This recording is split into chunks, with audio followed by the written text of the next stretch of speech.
Hello students, जो next जो deduction है वो है 80JJA। वो किससे रिलेटेड है? Profit from business of collecting and processing of biodegradable waste. जो बायोडिग्रेडेबल वेस्ट है इसके अंदर क्या क्या चीज़ें आती हैं कि कोई व्यक्ति बिजनेस करता है और उस बिजनेस से क्या कमाता है? प्रॉफिट। और उस प्रॉफिट की गवर्नमेंट क्या दे रही है? छूट दे रही है। तो उसके अंदर क्या क्या चीज़ें आएंगी? बायो फर्टिलाइज़र हो सकता है, पेस्टिसाइड हो सकता है, या फिर जो बायोगैस से तैयार करती हैं ईंधन जो तैयार किया जाता है, कोई कार्बनिक खाद है। तो इन सब की कलेक्टिंग या प्रोसेसिंग से अगर कोई व्यक्ति क्या कमाता है? प्रॉफिट कमाता है। और इस सेक्शन के अंदर 80JJA में जो प्रॉफिट होगा उसके पहले 5 सालों तक गवर्नमेंट क्या देती है? 100% जो प्रॉफिट होगा उसकी क्या मिलेगी? छूट मिलेगी। इससे जो नेक्स्ट है वो है JJA 80JJA। ये किससे रिलेटेड है? अगर कोई व्यक्ति नए कर्मचारियों की नियुक्ति करता है, मतलब कोई ऑर्गेनाइजेशन है, कोई संस्था है, कोई फर्म है, कंपनी है, और वो 1 साल में नए कर्मचारियों की नियुक्ति करती है। जब किस कर्मचारियों की नियुक्ति की जाएंगी तो उसमें क्या आएगी? कॉस्ट आएगी। और जो कॉस्ट आएगी वो जो लागत होती है उस लागत की छूट जीटीआई में से दी जाती है। वो कैसे दी जाएगी? कटौती किसको मिलेगी? ऐसा करदाता जो व्यवसाय से जिसको आय होती है और वो अपने खातों की क्या करवाता है? ऑडिटिंग करवाना, जिसके लिए कंपलसरी है।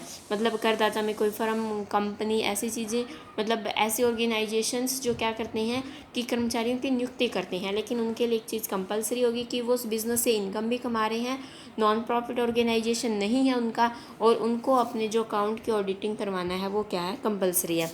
कटौती की मात्रा क्या रहेगी यहाँ पे?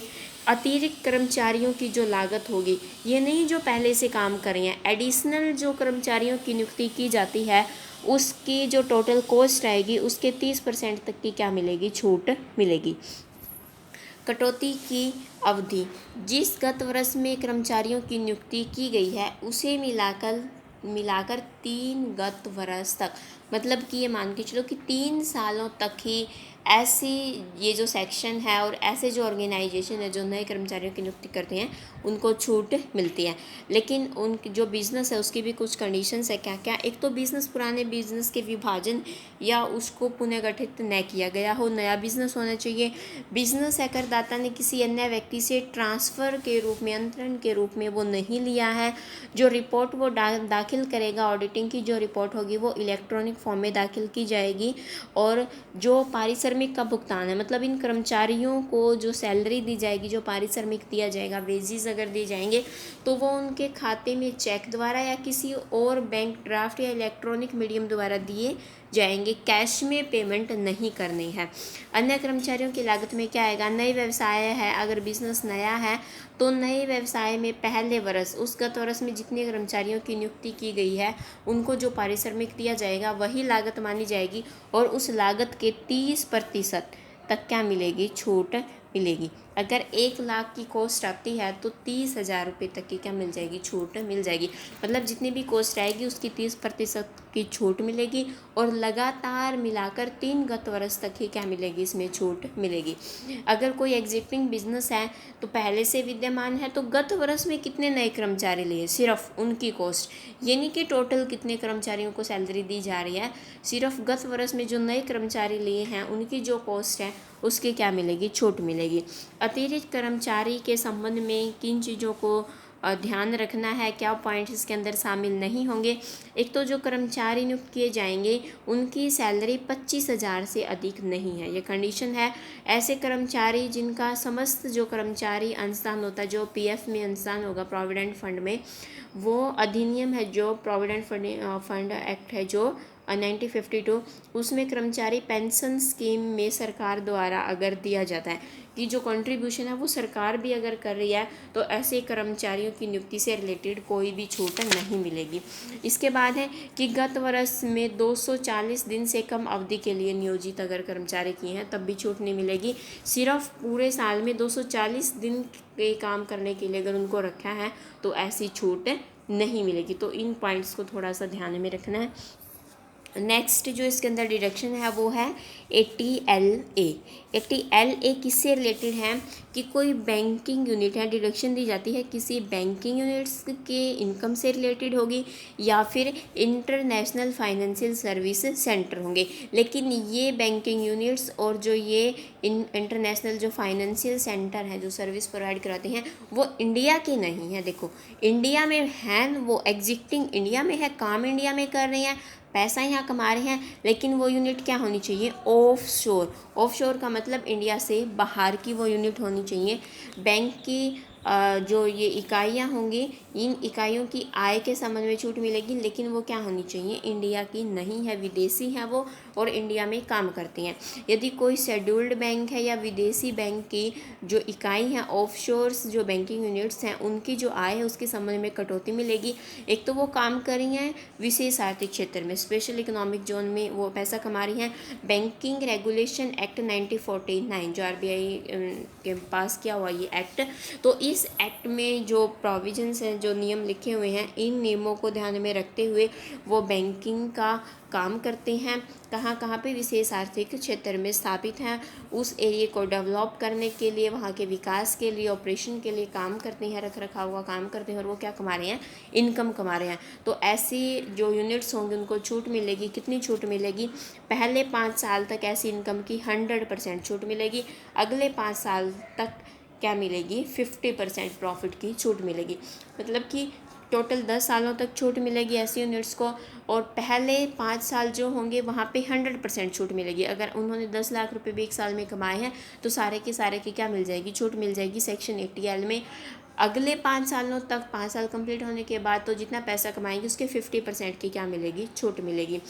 करदाता को जब आय रिटर्न वो करेगा तो उसके साथ इलेक्ट्रॉनिकली एक तो क्या करनी पड़ेगी, चार्टर्ड अकाउंटेंट का जो प्रमाण पत्र है वो, और जो बैंकिंग रेगुलेशन एक्ट के अंतर्गत प्राप्त स्वीकृति, इस एक्ट के अंदर काम करने की जो स्वीकृति ली गई है उसके पत्र की जो कॉपी होगी, इन दोनों को अपनी इनकम स्टेटमेंट के साथ उनको लगाना पड़ेगा।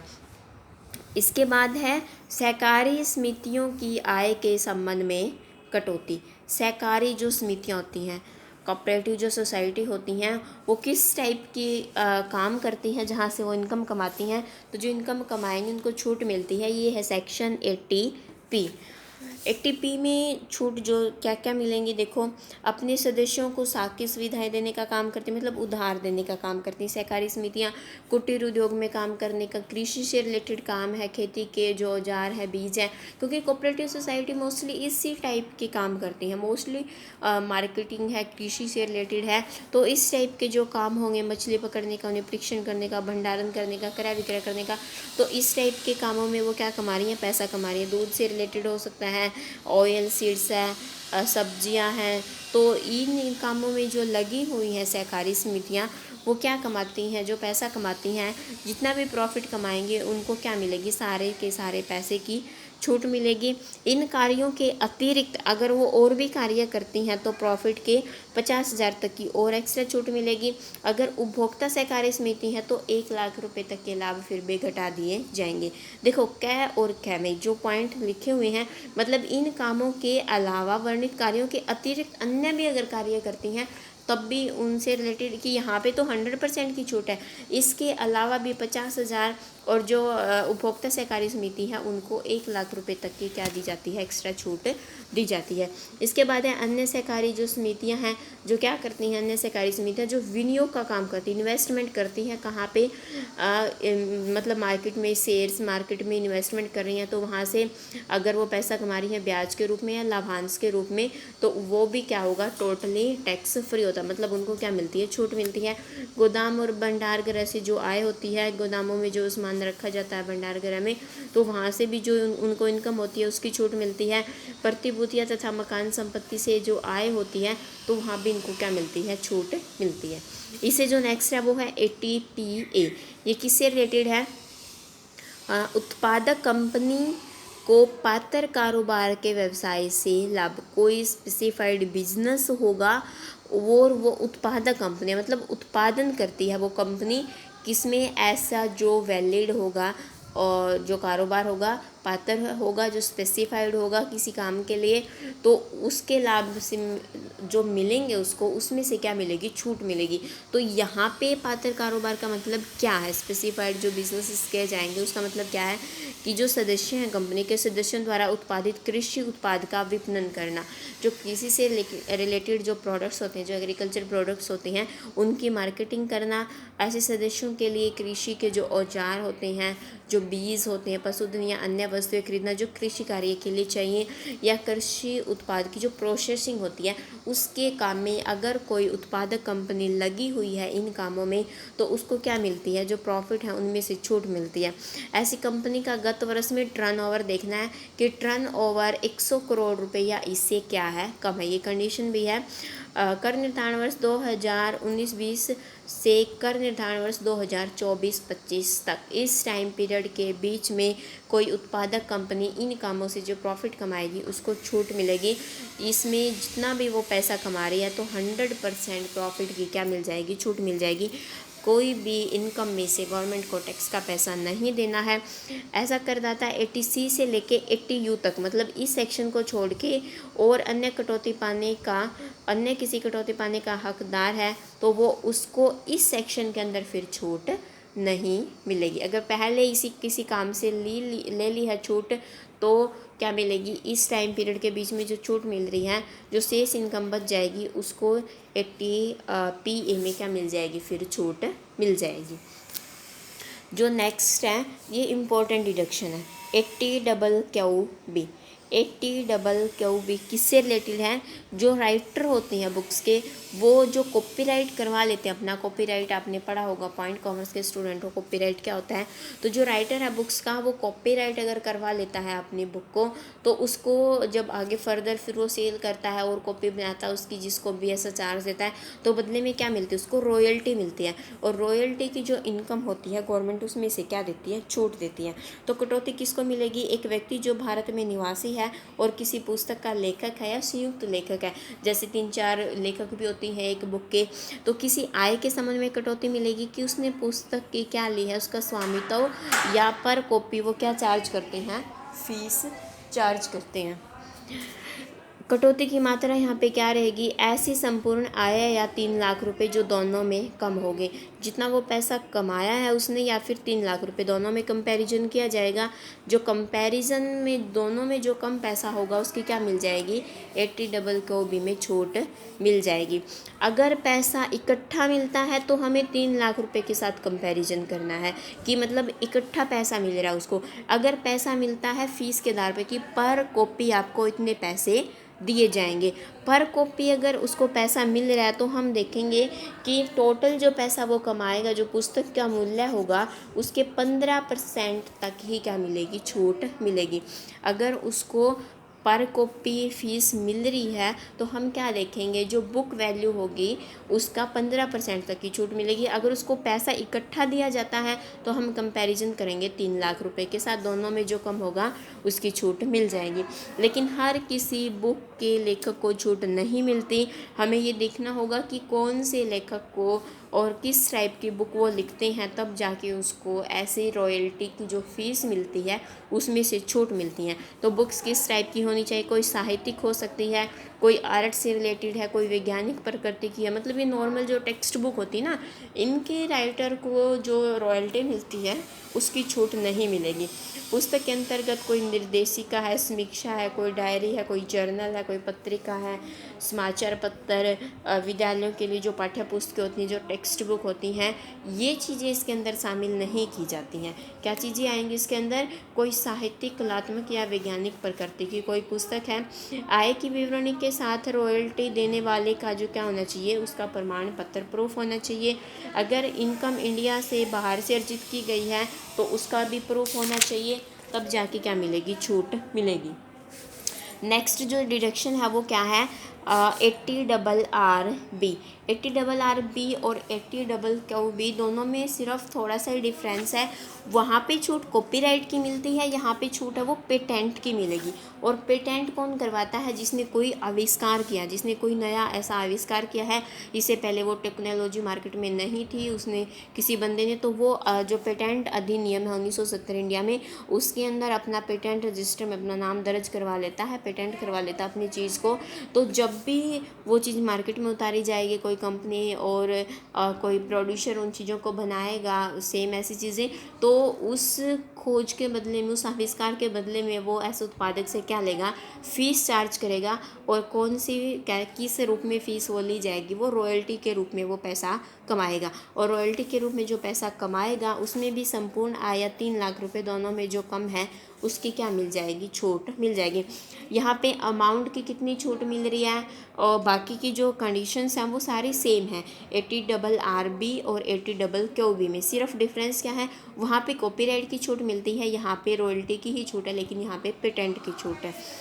इससे जो नेक्स्ट है वो है बचत खाते के संबंध में। सेविंग जो अकाउंट है, मोस्टली लोग बैंक्स में, डाकखाने में ऐसे अपना सेविंग खाता खुलवाते हैं। तो जो सेविंग खाते में जो ब्याज मिलता है, अगर वो ब्याज आपकी जीटीआई में जोड़ा जाता है, ब्याज कौन से हेड में आता है, इनकम फ्रॉम अदर सोर्सेज में, अगर ऐसा ब्याज जोड़ा जाता है तो उस व्यक्ति को जीटीआई में से क्या मिलेगी, छूट मिलेगी।